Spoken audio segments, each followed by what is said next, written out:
Hey guys, I'm Kamen Rider Silver, and we are back again today for another bootleg figure review. Today's bootleg figure review is very, very special. We have the AliExpress SH Monsterarts Godzilla -1 Heat Ray version. As you guys know, Godzilla -1 has been on AliExpress for a little while, but it's been the normal version. Here is the Heat Ray version, the exclusive version, now exclusive to AliExpress. This is the box. We're a little bit crunched up here, but not nearly as bad as some other people's. My friend Thirsty Thursday got his and it looked like this. So all things considered, I think we're doing not too bad. A few dents here and there, but overall this box looks pretty close to authentic. SH Monsterarts Godzilla Heat Ray. Even got a little sticker right there. And on the back, you've got Yuji Sakai right there sculpting things. You've got promotional shots of the figure. Everything in Japanese. Says Tamashi all over. Godzilla Heat Ray version. And even some warnings right there in Japanese. So this is quite the bootleg that we have here today. I'm very interested to see what happens when we open this up. Like I said, there's been some variations in the quality of this figure. Some figures are missing spines, some figures don't come with the heat ray entirely, but let's see what we got here. Oh shoot. Oh. Okay, well, yeah, we got some broken spines for sure. Starting off, I'm at least glad we do have the heat ray and the little shinden. That's very good. It's one of the reasons you buy this. And you get the stand. Put those to the side and look at them later. Okay, Godzilla -1. And, yeah. How many spines do we have sitting out here? A little bit of one right there.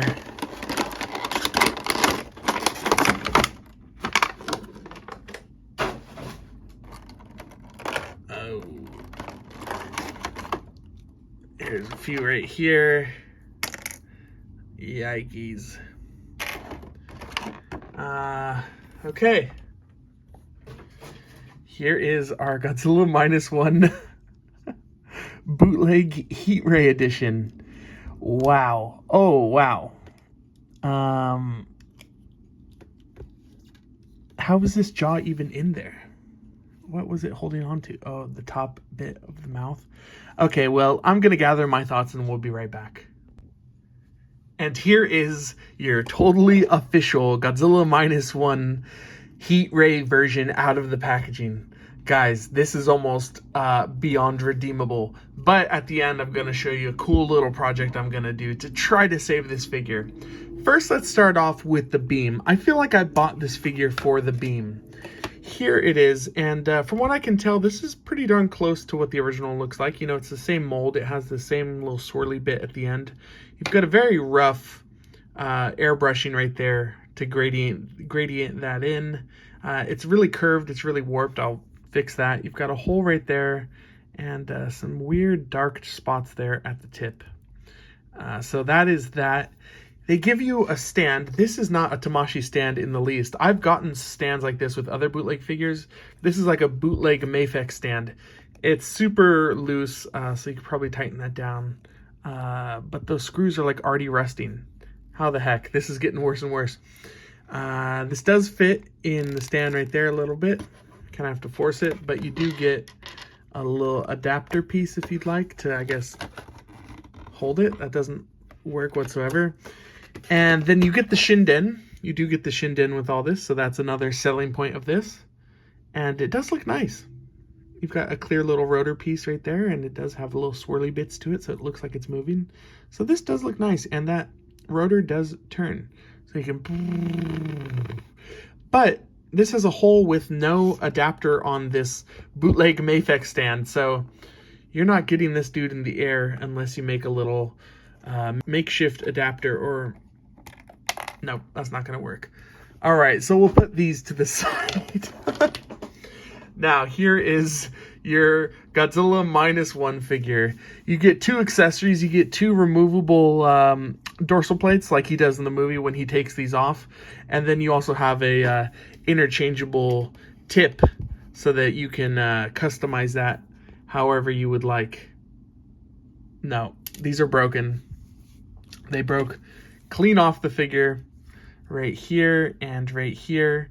So as you can see, this one fits like that, should fit like that, and this one should fit like that. I'm gonna see if I can glue them in later, but we'll put them to the side for right now because I don't want to break them during like an articulation segment. Here is Godzilla -1. Wow. Even compared to the other bootleg Godzilla -1, this is quite the downgrade. As far as paint goes, there's absolutely no attempt to do any kind of dry brushing. This is all just this dark charcoal plastic. Any kind of variation you see is a trick of the light.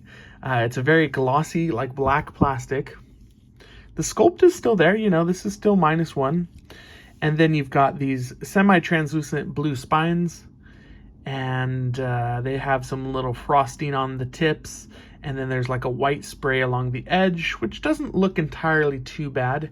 I do see here though at the end of the tail they started painting these blue instead of like a translucent, so that's interesting. Coming up to the head, wow. His blue Jolly Rancher dentures are falling out. That is hilarious. Look at that. Wow. The bottom teeth actually aren't painted too bad, but there is no upper teeth. Like, you're getting nothing there. The tongue is actually cast in a translucent blue, so that's interesting. You got some white eyes up there. Yeah, wow, that is terrible. It does kind of open and close a little bit, so that is interesting. And yeah, overall, this figure is terrible. I'm usually pretty positive in these, but I'm not even going to sugarcoat it. This figure actually sucks. And some people aren't even getting them. So AliExpress, you need to up your bootleg game. As far as articulation goes, you do have all the articulations of the original Godzilla -1 SH Monsterarts. You can look up a fair amount. You can look down.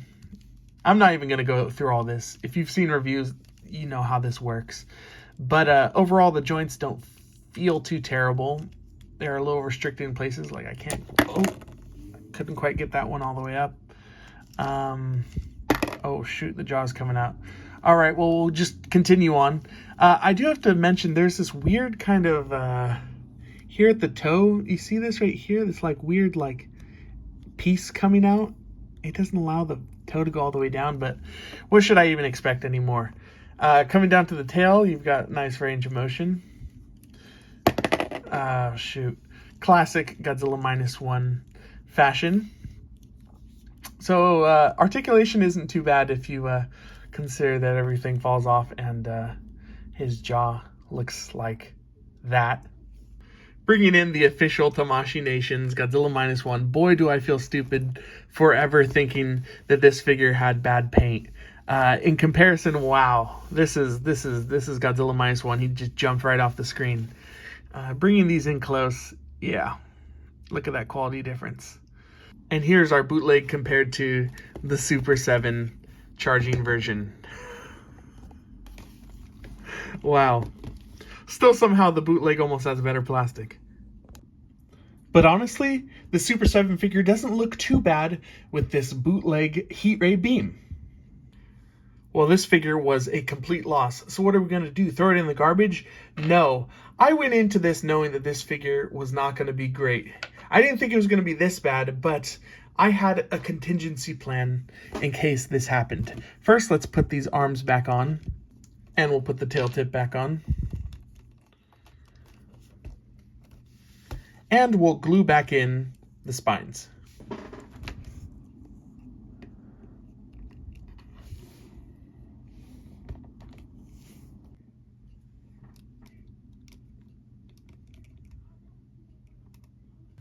And we're back.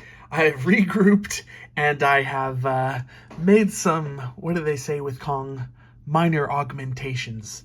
I took heat to the beam and I straightened it out a little bit, so that's already better. I glued on the spines. Now they're holding on by a thread, but as long as I don't touch them, they're in and they look fine. And as you can see, we have a new head. This is a custom 3D printed head by Godzilla154 on Instagram, or as his website is called, 154 Creations, and this is just a great sculpt. I bought this head before I ordered this figure because I knew it was going to need it. And yeah, this really does elevate the figure. This was not going to cut it. But here, I feel like we can actually get somewhere with this. We've got a figure here that just has a base black plastic. This is going to be a good canvas to put on some paint, and as long as I don't touch the blue spines, I think they look okay. So what we're going to do is we're going to paint this figure in a Wadasumi colorway. This is the final battle from Godzilla -1, the Operation Wadasumi, and there have been a couple figures that are called Wadasumi versions, and they have a darker, more blue color scheme than your typical Godzilla -1 greenish and brown. So we're going to paint it in that darker color scheme right before he is finally defeated, and I'm thinking it's going to look pretty cool. So let's get out the magic paintbrush and let's just boop. And we are back. This magic paintbrush does wonders. Here is my custom bootleg Godzilla heat ray version in that Wadasumi gray bluish color scheme. First, let's take a look at the head, of course. This is the main part that I wanted to improve upon, and I think this sculpt is really darn good. I painted it black like the body, and then I dry brushed over it when it was on the body to give it that grayish blue skin tone. I painted the mouth and the teeth, and then I went and I put some metallic blue in the mouth right there. It's a little hard to see. And then I painted the eye a nice metallic blue. Now the mouth has a little bit of a gimmick. As you can see, the paint in there is a little bit clumpy, but that's because there is a glow-in-the-dark paint that you can charge up like that. And when you turn off the light, look at that. That is so cool. Godzilla is charging up that beam. So that was the little gimmick that I included in this custom. But the rest of the figure just has some gray and light blue dry brushing all over. I didn't even touch the spines once. I just kind of faded my paint into the existing atomic breath paint that was there on the back, which I didn't think looked too bad. What do you think, guys? I think this new head and this paint elevates this figure to an okay level. It's still not great. It's not my best paint work in the world, but it honestly is serviceable. Let's bring out the beam that this figure came with, and we'll kind of position this into the new mouth like that. Okay, we're getting somewhere. And then let's bring in the Shinden. I had to put it on a separate stand because there was no stand for it in this figure, but now we have the Shinden flying into Godzilla, about to finish this monster for good, just like I'm about to finish this review for good. I hope you guys liked this video. This was a fun experience. I've been waiting a while for this figure to come. I knew it was going to be bad. I didn't think it was going to be this bad, but it made it all that more satisfying to make it into something that actually looks pretty darn cool. So there you go, guys. There was a look at the bootleg SH Monsterarts Godzilla -1 heat ray version. Do I recommend you get it? No, I really wouldn't. It was broken. It was warped. It was terrible, even for the $27 or so I paid for it. Now, would it be a fun project like I did here? Yeah, I think it was a lot of fun. This Godzilla 154 head is amazing. I'll put it down in the description below so you can get one for yourself. But still, like the spines and stuff like that, I'm afraid if I move those too much, they're going to break and I'll kind of undo everything I did here. So, is it really worth it? Maybe. I would maybe save your money and get the Super 7 version. But this was still a fun video to make, and I am pretty proud of this custom, so I will be taking pictures and putting it on my Instagram. So thank you guys for watching. Don't forget to like, subscribe, follow me on Instagram, and I'll see you guys next time. Bye!